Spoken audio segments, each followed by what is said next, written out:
ग्रंथराज श्रीमद् भगवद गीता था रूप अध्याय 14। अध्याय का नाम है प्रकृति के 3 गुण, श्लोक संख्या 12। अनुवाद मेरे पीछे बोलिए।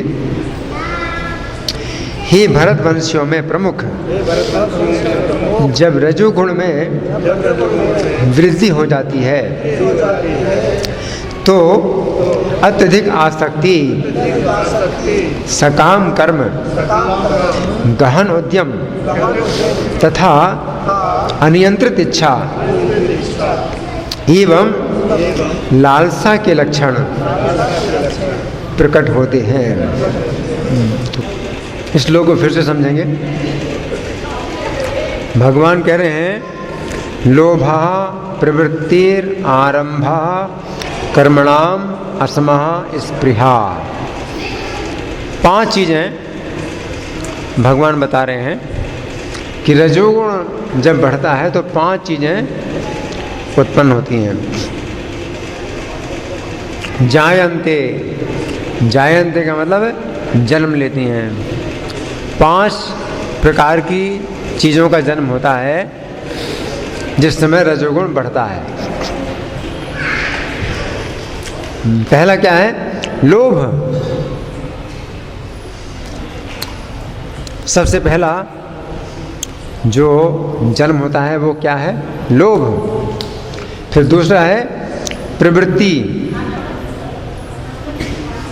दूसरा है प्रवृत्ति, और तीसरा है आरंभ, कर्मों का आरंभ, और चौथा है असमः, असम, अशांति, और 5वां है स्पृहा, तीव्र इच्छा। तो 5 चीजें उत्पन्न होती हैं।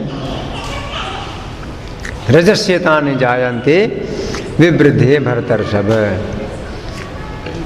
तो जब रजोगुण बढ़ता है शरीर में तो 5 चीज़ों का जन्म होता है। अब हम सुनेंगे प्रभुपाद तात्पर्य में क्या लिखते हैं। श्रील प्रभुपाद की। रजोगुणी व्यक्ति कभी भी पहले से प्राप्त पद से संतुष्ट नहीं होता। क्या है? लोभ। लोभ का मतलब क्या है? संतुष्टि ना हो, जबकि पर्याप्त है, पर्याप्त है, अपने जीवन निर्वाह के लिए पर्याप्त है। क्या जरूरत है और? लेकिन लोभ, रजोगुण में क्या होता है? लोभ पैदा होता है, और चाहिए और चाहिए, लोभ है। जैसे कि दुर्योधन को लोभ है। पांडवों को जो है राज्य मिलना था, युधिष्ठिर महाराज को राज्य मिलना था, क्योंकि उनके पिता महाराज पांडु को राज्य मिला था। धृतराष्ट्र बड़े भाई थे तो बड़े भाई को राज्य मिलना चाहिए, लेकिन अंधे थे इसलिए उनको राज्य का अधिकार नहीं मिला, और छोटे भाई पांडु को राज्य का अधिकार मिल गया। अब राज्य का अधिकार जब छोटे भाई पांडु को मिला तो उनके पुत्रों को भी राज्य का अधिकार मिलना चाहिए।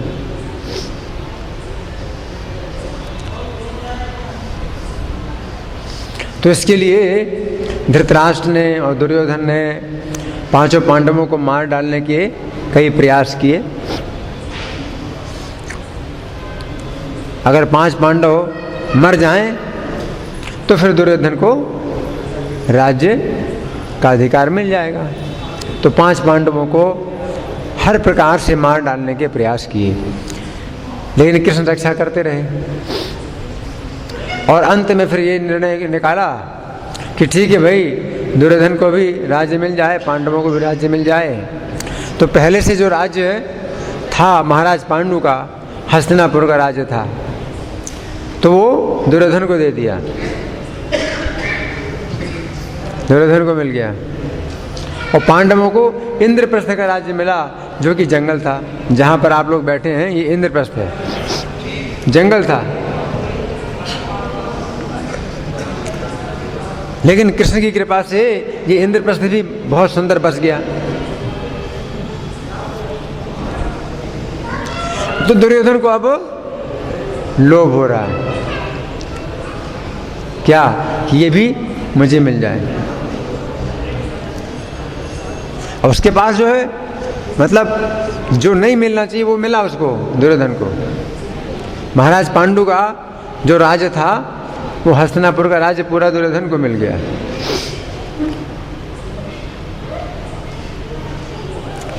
इसको कहते हैं लोभ, है ना। इसलिए अर्जुन ने कहा है, यद्यपि तेन पश्यन्ति लोभो पतचेतसा। लोभ के कारण इनका चित्त नष्ट हो चुका है, इसलिए देखते नहीं है। कुलक्षय कृतम दोषम, कि कुल का नाश होने में कितना दोष है ये लोग नहीं देखते हैं। क्यों? लोभ से इनका चित्त नष्ट हो गया है।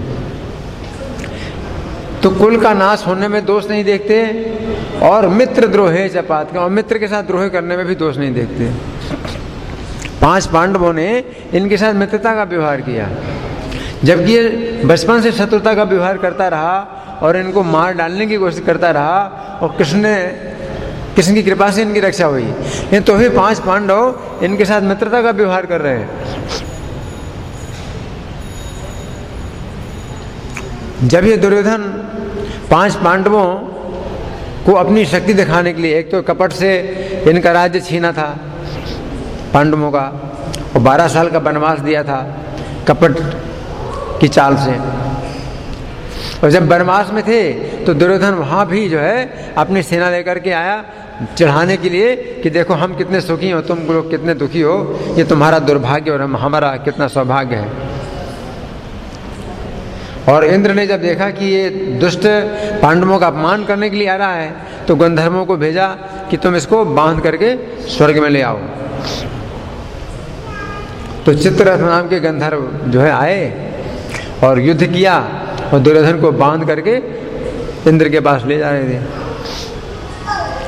तब यही दुर्योधन जो इन पांडवों का अपमान करने के लिए आया था, चिल्लाने लगा कि भैया बचाओ, युधिष्ठिर भैया बचाओ।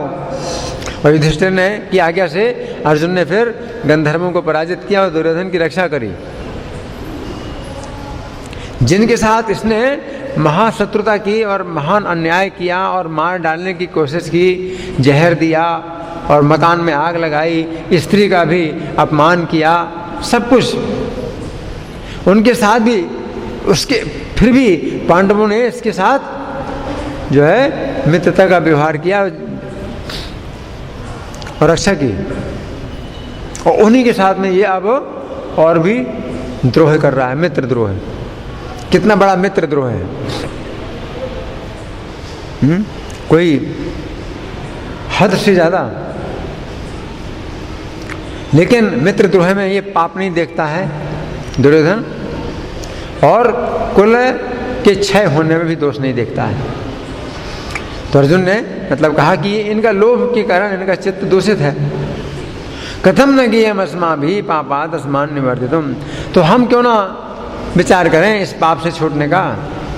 कुलक्षय कृतम दोषम प्रपश्यद्भिर् जनार्दन, कि कुल के नाश होने में जो दोष हम देख रहे हैं, तो हम क्यों ना इससे जो है बचने की कोशिश करें।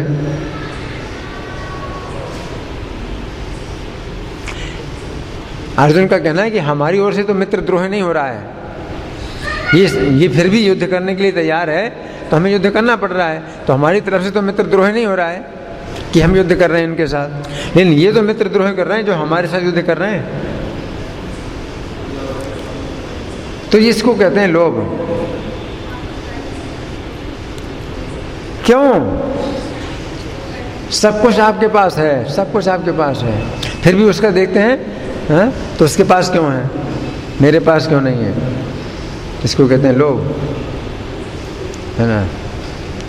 तो पहला जो रजोगुण का जो प्रभाव है वो क्या है? लोभ।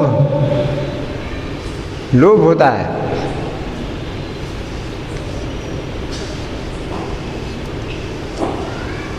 लेकिन लोभ को भगवान की सेवा में लगाया जा सकता है। लोभ है कृष्ण की सेवा करने का लोभ, भक्तों की संगति करने का लोभ, कृष्ण कथा सुनने का लोभ, तो भगवान की सेवा में लगाया जा सकता है लोभ, है ना। तो ये पहला है लोभ, रजोगुण का प्रभाव है लोभ। फिर तो यहाँ प्रभुपाद लिखते हैं कि रजोगुणी व्यक्ति कभी भी पहले से प्राप्त पद से संतुष्ट नहीं होता, वो अपना पद बढ़ाने के लिए लालायित रहता है। यदि उसे मकान बनवाना है तो वो महल बनवाने के लिए भरसक प्रयत्न करता है, मानो वो उस महल में सदा रहेगा। तो ये है लोभ। फिर आगे भगवान क्या कहते हैं, प्रवृत्ति। प्रवृत्ति तो प्रभुपाद लिखते हैं वो इंद्रिय तृप्ति के लिए अत्यधिक लालसा विकसित कर लेता है। प्रवृत्ति है ना, प्रवृत्ति का मतलब है सुख, आराम, धन की इच्छा को लेकर क्रिया में प्रवृत्त होना, इसे प्रवृत्ति कहते हैं। तो ये प्रवृत्ति है।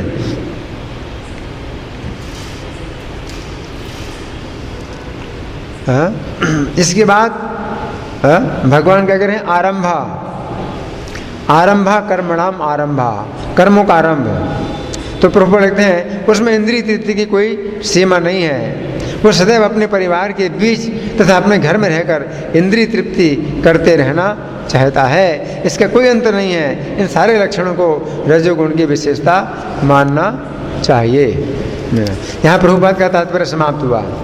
तो प्रवृत्ति का मतलब क्या है कि सुख, आराम और धन की इच्छा को लेकर क्रिया में प्रवृत्त होना प्रवृत्ति है। तो ये दूसरा रजोगुण का जो प्रभाव है क्या है, वो प्रवृत्ति है। फिर तीसरा क्या है, कर्मणाम आरंभा, कर्मों का आरंभ। धनी और बड़ा कहलाने के लिए, मान, आदर, प्रशंसा पाने के लिए नए नए कर्म करना, नए नए व्यापार करना, नए नए व्यापार शुरू करना, नई नई फैक्ट्रियां खोलना, नई नई दुकानें खोलना, भोग और संग्रह के लिए नए नए कर्म शुरू करना, इसे कहते हैं कर्मणाम आरंभा, कर्मों का आरंभ। इसलिए भगवान 12वें अध्याय के 16वें श्लोक में कहते हैं सर्व आरंभ परित्यागी यो मद भक्ता समय प्रिया। जो सब प्रकार के आरंभों का परित्याग करता है वो मेरा भक्त मुझे प्रिय है। या 14वें अध्याय के 25वें श्लोक में भगवान कहते हैं सर्व आरंभ परित्यागी गुणातीतः स उच्यते। जो सब कर्मों का आरंभ का त्याग करता है वो गुणातीत कहलाता है। और चौथे अध्याय के 19वें श्लोक में भगवान कहते हैं यस्य सर्वे समारंभा काम संकल्प वर्जिता। जिसके सभी आरंभ कामना और संकल्प किससे रहित हैं। अगर कर्मों का आरंभ करता भी है वो तो कामना और संकल्प उसके अंदर नहीं, इंद्रिय तृप्ति की कामना या इंद्रिय तृप्ति के संकल्प नहीं होते हैं। तो ये कर्मणाम आरंभा कहलाता है कि नए नए कार्य शुरू करना, नया नया व्यापार शुरू करना, केवल मैं धनी बनूं या बड़ा कहलाऊं, अपना प्रभाव जमाऊं, इसके लिए। इसके बाद क्या है, 3 हो गए। चौथा क्या है, असमः। असमः का मतलब क्या है, अशांति। सम का मतलब है शांति, असमः का मतलब है अशांति। इच्छा के अनुसार जब धन संपत्ति नहीं मिलती, प्रतिष्ठा नहीं मिलती तो अशांति होती है। रजोगुणी व्यक्ति को अशांति होती है। जितना वो चाहता था उतना नहीं मिला तो क्यों नहीं मिला, उसको इस बात की बड़ी अशांति रहती है, असंतोष रहता है। इसको कहते हैं असमः। जबकि ब्राह्मण का स्वाभाविक कर्म क्या है, समो दमस्तपः सोम। सम, सम का मतलब है मन का शमन, है ना। तो यहाँ असमः, कर्मणाम असमः। और 5वां क्या है, स्पृहा। स्पृहा का मतलब क्या है, किसी वस्तु को प्राप्त करने की चिंता, इसको स्पृहा बोलते हैं। कोई भी चीज़ पाना है तो उसको जो है चिंता पैदा हो जाती है कि कैसे मिलेगी, स्पृहा, है ना। तो भगवान कहते हैं रजस्येतानि जायन्ते विवृद्धे भरतर्षभ है। रजोगुण से उत्पन्न, रजोगुण जब बढ़ता है तो ये 5 चीज़ें उसके अंदर होती हैं, है ना। लोभ है, प्रवृत्ति, कर्मों का आरंभ और अशम और स्पृहा, ये 5 चीज़ें होती हैं, है ना। इसमें प्रवृत्ति और कर्मों के आरंभ में अंतर है। प्रवृत्ति होती कोई परिस्थिति आने पर वो व्यक्ति किसी क्रिया में प्रवृत्त होता है, लेकिन कर्मों का जो आरंभ है वो कैसे होता है, भोग और संग्रह के लिए नए नए कर्म करना। प्रवृत्ति तो परिस्थिति आने के पर प्रवृत्ति होती है, और वो परिस्थिति अगर चली जाती है तो निवृत्ति भी हो जाती है। लेकिन कर्मों का जो आरंभ है वो क्या होता है, परिस्थिति नहीं है लेकिन तो भी वो नए नए कर्म करता है।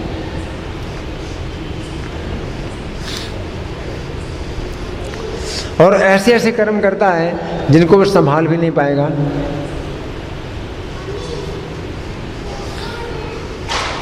उसकी इतनी योग्यता भी नहीं है कि उसको चला पाए, लेकिन फिर भी वो काम हाथ में लेता है। रजोगुणी व्यक्ति, है ना। तो पहली बात है उसके अंदर लोभ है। तो ये सब चीज़ें क्या हैं, ये रजोगुण जो है, जब भगवान ने जब अर्जुन ने भगवान से प्रश्न किया कि कोई व्यक्ति ना चाहते हुए भी पाप कर्म क्यों करता है, तो भगवान ने बताया कि रजोगुण ही पाप कर्म कराता है। रजोगुण समद्भवा काम एष क्रोध एष रजोगुण समद्भवा। रजोगुण से उत्पन्न काम और क्रोध ही पाप कराता है। महाशनो, महाशनो का मतलब क्या है कि ये बहुत खाने वाला है, बहुत खाने वाला है। और महापापमा, और महापापी है। काम क्रोध ये जो है इसकी खुराक बहुत ज़्यादा है और ये बहुत पापी है। महापापमा विघ्नेनम है वैरिणम, इसको ही तुम वैरी जानो, ये शत्रु है ना। तो अर्जुन जो है मतलब प्रश्न कर रहे हैं भगवान से कि व्यक्ति पाप कर्म क्यों करता है, ना चाहते हुए पाप कर्म क्यों करता है।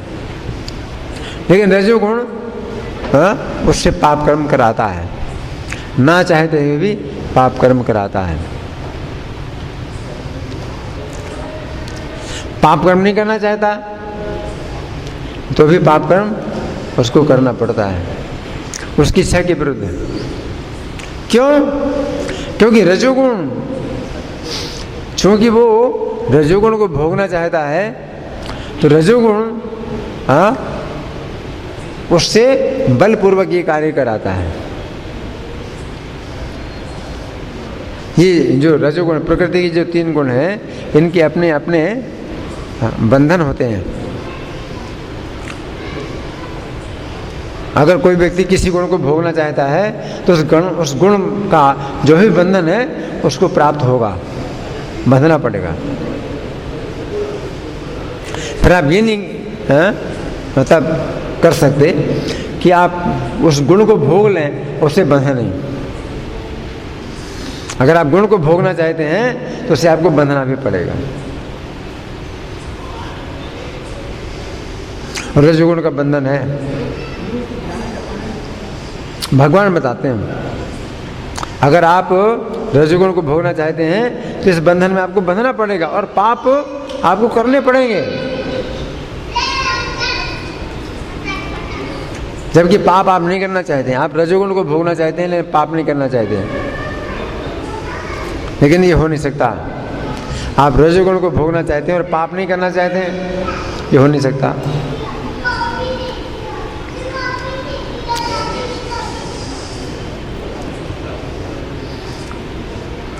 तो ये शत्रु है रजोगुण। तो भगवान जो है इस अध्याय में बहुत गहरा विश्लेषण करते हैं। प्रकृति के 3 गुणों का बड़ा गहरा विश्लेषण है, और इस विश्लेषण से आप 3 गुणों के अलग अलग बंधन को समझ सकते हैं।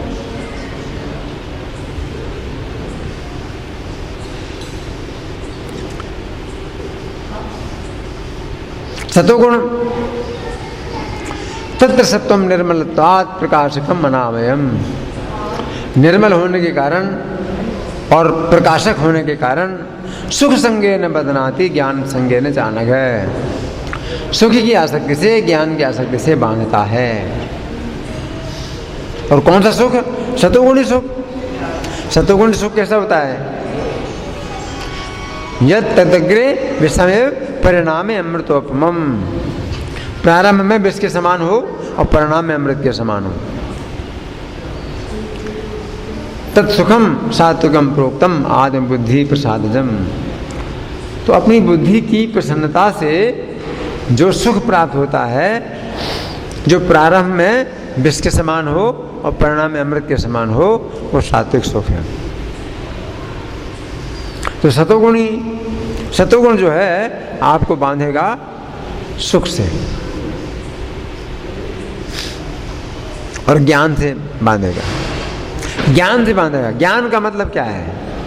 कि आपके अंदर हमेशा ये विचार रहता है कि मेरा कल्याण किससे होगा, कि मुझे ये कार्य करना है, किस प्रकार से मेरा कल्याण होगा, मुझे क्या करना चाहिए और क्या नहीं करना चाहिए जिससे मेरा परम कल्याण हो। तो ये ज्ञान है। लेकिन रजोगुण में वो ज्ञान ढक जाता है, विद्येन विहरणम आवृतम ज्ञानमेतेन ज्ञानेनो नित्य वैरिणा। काम, रजोगुण से उत्पन्न जो काम है, ये ज्ञान को ढक देता है, क्योंकि ज्ञानियों का नित्य वैरी है। आवृतम ज्ञानमेतेन ज्ञानेनो नित्य वैरिणा काम रूपेण कौन्ते दुष्पूरेण नलिने चा। ये काम रूपी दुष्पूर अग्नि के समान है।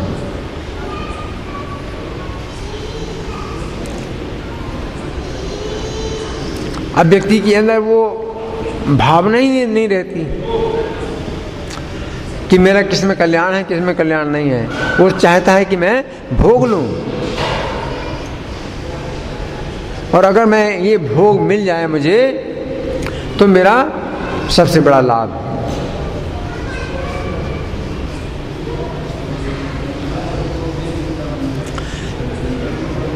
जो प्रारंभ में अमृत के समान है और परिणाम में विष के समान है, वो सात्विक, वो रजोगुण सुख।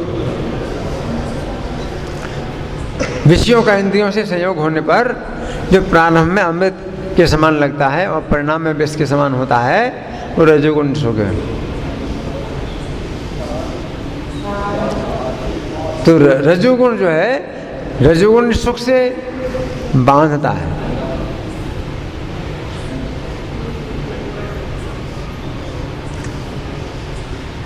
तमोगुण, तमोगुणी सुख से बांधता है। तमोगुणी सुख क्या है? यदग्रे चानुबंधे चा सुखम मोहनम आत्मनः।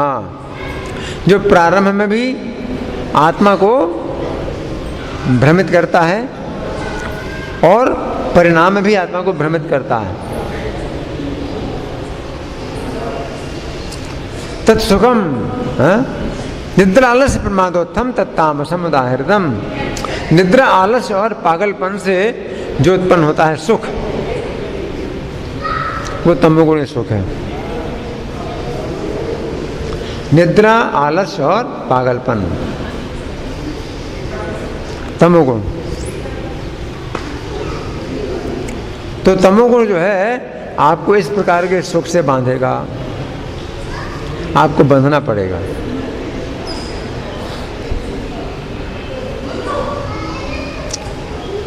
सतोगुण में व्यक्ति पाप कर्म हो सकता कर रहा हो, सत्वगुण में है, कोई व्यक्ति हो सकता है पाप कर्म कर रहा हो, लेकिन उसका भाव क्या रहता है कि मैं पाप नहीं करना चाहता, मुझे क्या करना चाहिए जिससे मुझे पाप ना लगे। ऐसे में उसको पाप नहीं लगता। सत्वगुणी व्यक्ति जो है अगर पाप करता भी है तो उसका विचार यही रहता है कि मुझे क्या करना चाहिए जिससे मुझे पाप ना लगे। और अगर वो इस तरह से पाप कर भी रहा है तो उसे पाप नहीं लगता, क्योंकि उसका पाप करने का विचार नहीं है, कुछ ना जानने के कारण। लेकिन वो जानने की कोशिश करता है, हैं?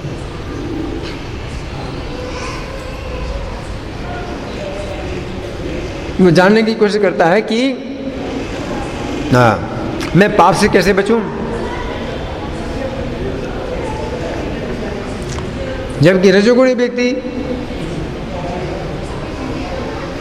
ज़्यादा से ज़्यादा पाप करने लग जाता है। अगर नहीं भी चाहता है पाप करना तो भी उसको बेबस होकर पाप करना पड़ता है। सत्वगुणी व्यक्ति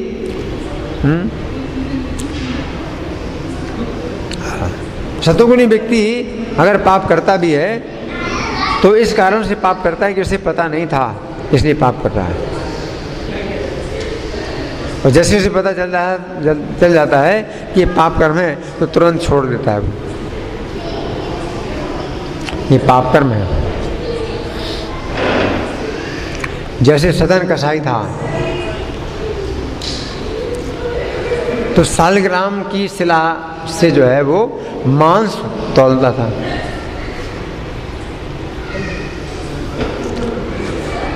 वो मांस बेचता था, सत्वगुणी था, मांस बेचता था। क्यों मांस बेचता था? क्योंकि उसके वंश में उसके पिताजी यही काम कर रहे थे, इसलिए वो भी कर रहा है।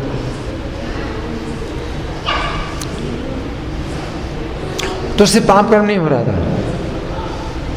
और जब उसे पता चला कि शालिग्राम शिला है, ये शालिग्राम शिला है, ओहो मैंने तो बड़ा अपराध कर दिया है, भगवान को जो है मांस तोलने का बांट बनाया, तो उसको बड़ा दुख हुआ।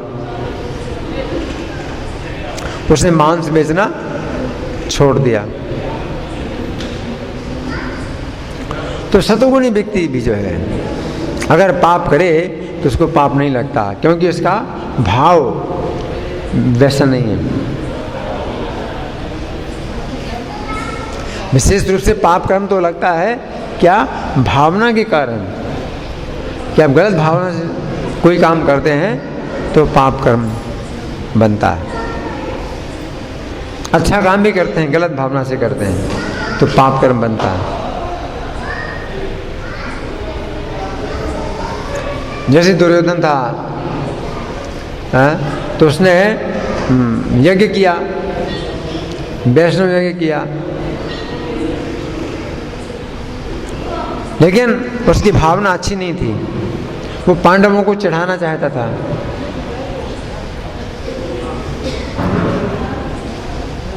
तो इसलिए वो यज्ञ भी जो है उसका क्या है? रजोगुणी यज्ञ है।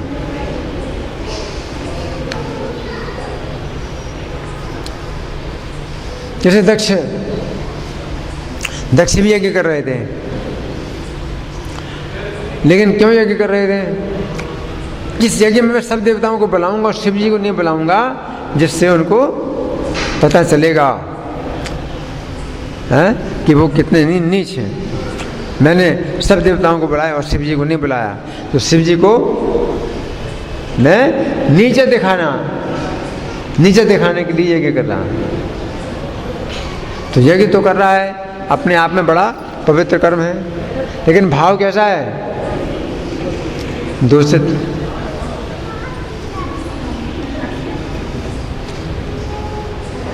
तो इस प्रकार से दूषित भाव के साथ आप अच्छा कर्म भी करते हैं तो अभी वो अच्छा नहीं होता।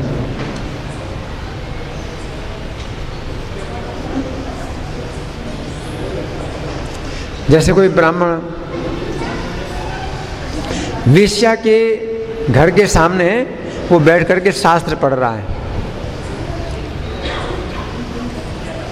शास्त्र पढ़ता है, लेकिन देखता है वेश्या को कि ये वेश्या जो है कितना गलत काम कर रही है, और वो शास्त्र पढ़ता है दिखाने के लिए कि देख मैं कितना पवित्र काम कर रहा हूँ। तो वेश्या को दिखाता है कि तू कितना दूषित कर्म करती है और मैं कितना पवित्र कर्म करता हूँ। तो उसका भाव क्या है? दूषित भाव। तो वो शास्त्र नहीं पढ़ रहा है, वो केवल दिखाता है कि मैं शास्त्र पढ़ता हूँ।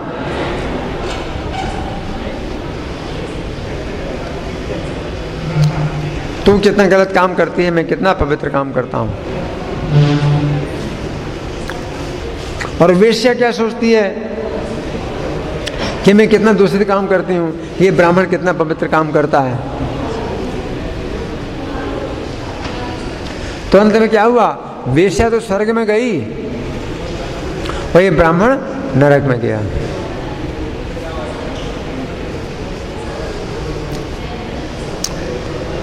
इसलिए कोई भी कर्म जो है अपने आप में पाप या पुण्य नहीं होता है, उसके पीछे भाव कैसा है उससे जो है वो कर्म पाप या पुण्य बनता है।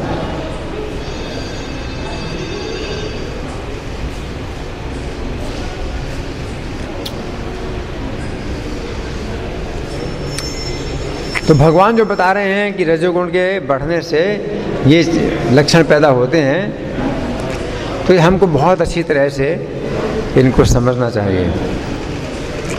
ये 14वां अध्याय इसलिए बहुत महत्वपूर्ण है क्योंकि इसमें भगवान ने गुणों के कार्य बतलाए, कैसे गुण कार्य करते हैं। आप किसी भी गुण को भोगना चाहते हैं तो उसमें जो भी दोष हैं तो वो भी आपको लेने पड़ेंगे।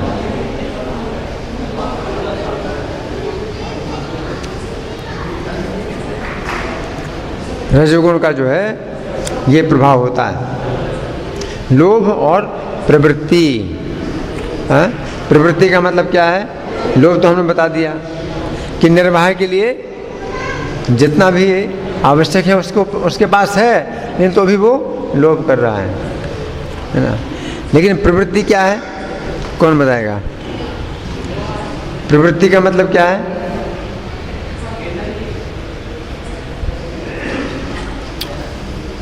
कौन बताएगा?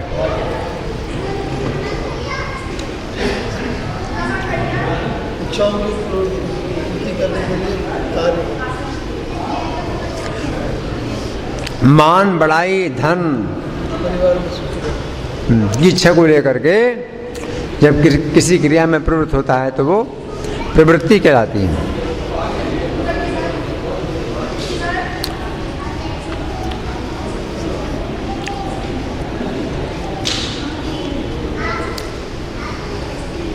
जैसे असुर, पूतना, तो इनको जो है उत्पात करना तो इनका जो है मतलब स्वाभाविक कार्य है, उत्पात करते हैं। वो कंस की आज्ञा मिल गई, कंस की आज्ञा मिल गई असुरों को कि 10 साल के अंदर जितने भी बच्चे पैदा हुए हैं सबको मार डालो। तो ऐसी परिस्थिति में वे इस कार्य में प्रवृत्त हो गए क्योंकि इसमें अपना बड़ा लाभ समझते हैं कि हमें बहुत सुख मिलेगा। हत्या करने का आदेश मिल गया हमें और हत्या करने में उनको सुख मिलता है। 10 दिन के अंदर जितने बच्चे पैदा हुए हैं उन सबकी हत्या करो। तो परिस्थिति आने पर वो काम शुरू करता है, प्रवृत्त हो जाता है। प्रवृत्ति। फिर कर्मों का आरंभ। कर्मों का आरंभ इसका क्या मतलब है?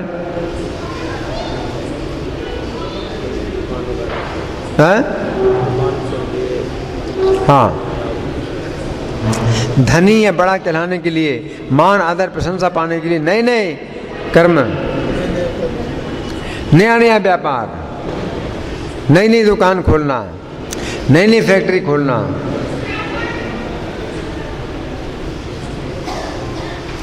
एक व्यक्ति सोचता है कि नया व्यापार करेंगे तो उसमें पता नहीं कितनी कठिनाइयाँ आएंगी, अभी नहीं दिखाई पड़ रहा है, छोड़ो क्या करना।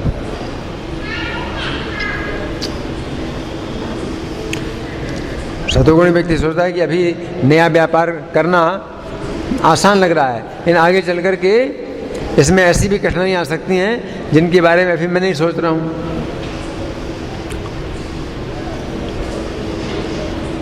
रजोगुणी व्यक्ति ये नहीं सोचता, वो तुरंत कोई भी नया काम है वो शुरू कर देता है करना। कर्मणाम आरंभा। फिर असमः। असमः का क्या अर्थ है, कौन बताएगा?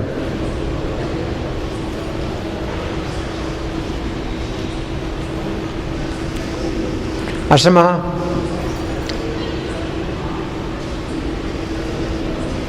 समा का उल्टा है असमः। समः का अर्थ क्या है? हैं?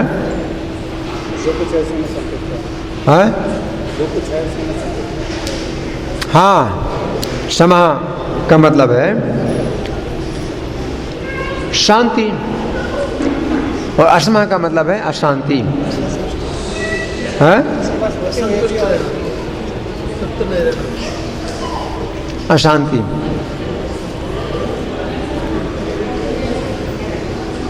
और अशांति का मतलब है कि उसकी इच्छा है कि मेरा इतना धन होना चाहिए, मुझे इतना फायदा होना चाहिए, इतना फायदा क्यों नहीं हुआ।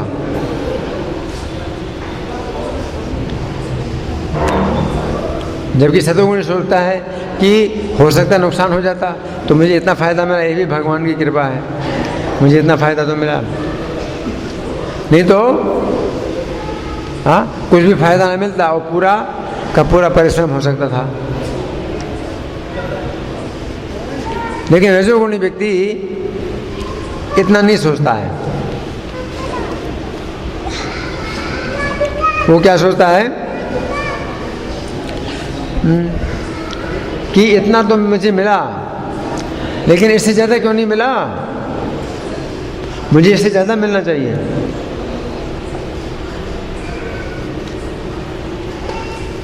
और फिर क्या है अंत में, रजोगुण के बढ़ने पर क्या होता है? स्पृहा। स्पृहा का मतलब चिंता। कर्मणाम असमः स्पृहा, कर्मों में चिंता।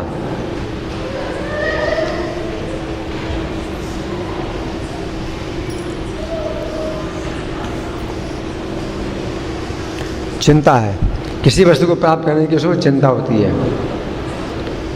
तो इस तरह से आज के श्लोक में भगवान ने रजोगुण का वर्णन किया है।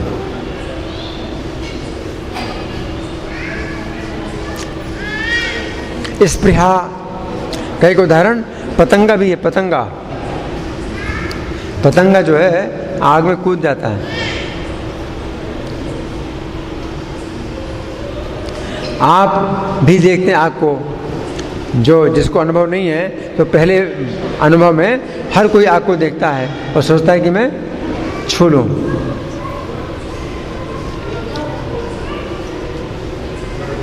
लेकिन जैसे आग के पास हाथ बढ़ाता है और गर्म लगती तो हाथ खींच लेता है। लेकिन पतंगा चूंकि अशांत है, इसलिए वो जब है आग में जब वो मतलब जाता है, आग के पास जाता है तो सीधे आग के अंदर चला जाता है।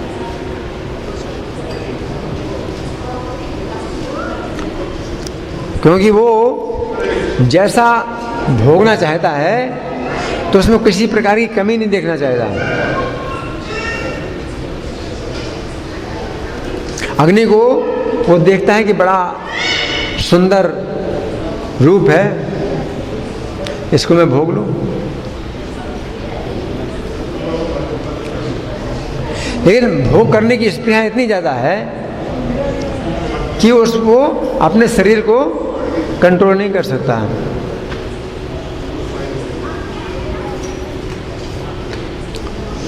तो आज के श्लोक में भगवान ने जो है ये बातें बताई हैं और अर्जुन को कौन से शब्द से संबोधित किया है? भरतर्षभ। भरतर्षभ का मतलब क्या है? भरत और ऋषभ। ऋषभ माने श्रेष्ठ और भरत का मतलब है भरत वंशियों में, भरत वंशियों में जो सबसे श्रेष्ठ हैं।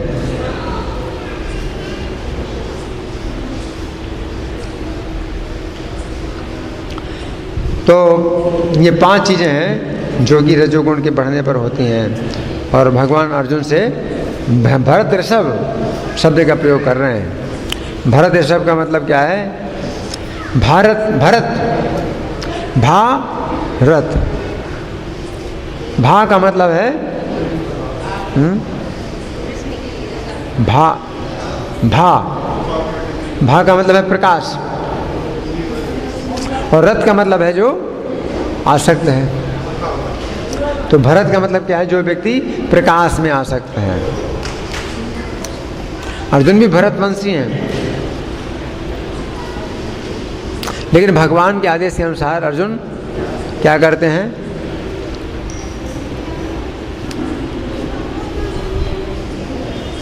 हाँ? मैं क्या बता रहा था? हाँ, भरत का मतलब है कि जो प्रकाश में रत है। तो भरत के वंश में अर्जुन पैदा हुए हैं। तो प्रकाश में रति ये सतोगुण का लक्षण है। तो अर्जुन के अंदर भी इच्छा है प्रकाश पाने की और भगवान अर्जुन को गीता का प्रकाश दे रहे हैं। अर्जुन चूंकि उनके ही वंश में है, इसलिए अर्जुन के लिए भगवान ने भरत ऋषभ का शब्द का प्रयोग किया।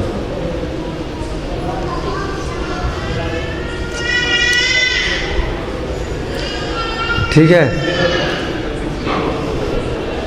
तो मैं प्रश्न करूं, लोभ का उदाहरण कोई हमने जो दिया है वो क्या है? लोभ का उदाहरण दुर्योधन। क्या, किस तरह का लोभ है? जो राज्य से प्राप्त नहीं होना था, मिलने के बाद ही उसको राज्य प्राप्त हो गया और जो उसका नहीं था, उसकी हक था, उसके लिए वो लड़ाई करता था राज्य। और शुरू से उनको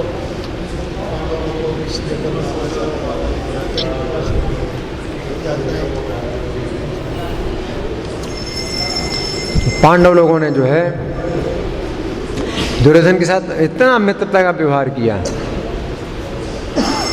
कि वर्णन नहीं किया जा सकता, और दुर्योधन ने पांडवों के साथ इतना शत्रुता का व्यवहार किया कि वर्णन नहीं किया जा सकता। और फिर भी दुर्योधन उसको अपना अधिकार समझता है, एहसान नहीं मानता बल्कि अपना अधिकार समझता है। तो ऐसे होते हैं मूर्ख। एक सामान्य व्यक्ति सोचता है कि भाई इन्होंने मेरी रक्षा करी थी, अब तो मैं जीवन भर इनका एहसान मानूंगा। लेकिन दुर्योधन ये नहीं सोचता, अरे मेरे जीवन की रक्षा की तो तुम्हारा तो फर्ज होता है, तुम तो मेरी प्रजा हो, मैं तो राजा हूं।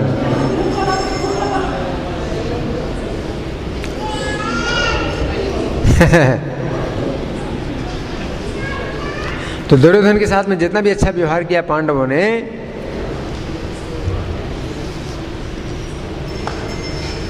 उतना अधिक दुर्योधन पांडवों को गलत समझता था।